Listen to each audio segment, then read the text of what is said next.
Όταν οι Γάλλοι σκότωναν Έλληνες για την Αφροδίτη της Μήλου, πάνω από 200 έπεσαν νεκροί. Πολλοί από εμάς έχουμε επισκεφθεί το Μουσείο του Λούβρου στο Παρίσι και έχουμε θαυμάσει το τεράστιο καλλιτεχνικό πλούτο που φυλάζεται σε αυτό το μουσείο.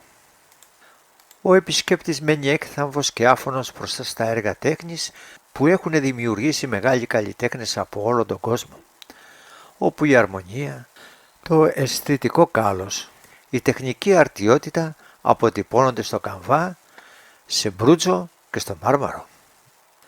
Ένα από τα πιο σημαντικά έργα τέχνης που η διεύθυνση του μουσείου προβάλλει με ιδιαίτερο καμάρι είναι το μαρμάρινο άγαλμα της Αφροδίτης της Μήλου.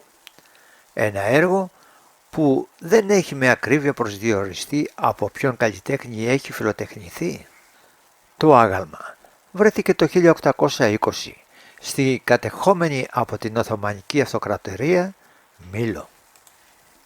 Αυτό που δεν είναι ευρέως γνωστό είναι ότι το άγαλμα πουλήθηκε από τους Τούρκους στους Γάλλους και οι Γάλλοι για να το φυγαδεύσουν στο Παρίσι μετά την αγορά του το φόρτωσαν σε ένα καράβι. Όταν οι Έλληνες της Μήλου πληροφορήθηκαν ότι το άγαλμα θα έφευγε από το νησί, ξεσηκώθηκαν για να αποτρέψουν τη φυγή του.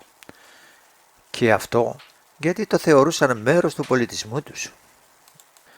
Τέτοια ήταν η αντίδραση που οι Γάλλοι πυροβόλησαν και σκότωσαν μερικούς Έλληνες. Όταν τελικά το άγαλμα φορτώθηκε στο πλοίο, οδηγήθηκε πρώτα στον Πειραιά πριν ταξιδέψει για τη Γαλλία. Κάποιοι από τους Έλληνες της Μήλου πήγαν στον Πειραιά για να σταματήσουν την αρπαγή του αγάλματος. Όπως γράφει ο Έλληνας ιστορικός Δημήτρης Φωτιάδης στην εξάτομη ιστορία της Ελληνικής Επανάστασης του 1821. Στον Πειραιά, όταν μαθεύτηκε το γεγονός, μαζεύτηκαν στην προκυμαία πάνω από 1.000 άνθρωποι που προσπαθούσαν να ματαιώσουν την αρπαγή του αγάλματος. Τέτοια ήταν η αντίδραση που συγκρούστηκαν με το γαλλικό πλήρωμα του πλοίου και τα τουρκικά στρατεύματα. Πάνω από 200 Έλληνες πέσανε νεκροί και τελικά το άγαλμα της Αφροδίτης της Μήλου φυγαδεύτηκε στη Γαλλία.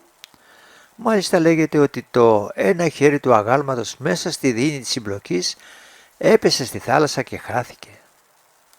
Αυτοί λοιπόν οι αμόρφωτοι Έλληνες ψαράδες και αγρότες δώσανε τη μάχη της αξιοπρέπειας, δίνοντας ακόμα και τη ζωή τους για να υπερασπιστούν τον πολιτισμό τους.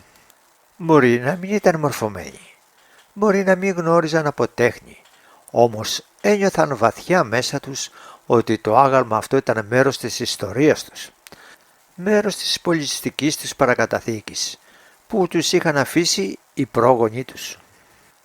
Αυτή η τραγική ιστορία επιμελώς σιωπάται για ευνόητους λόγους.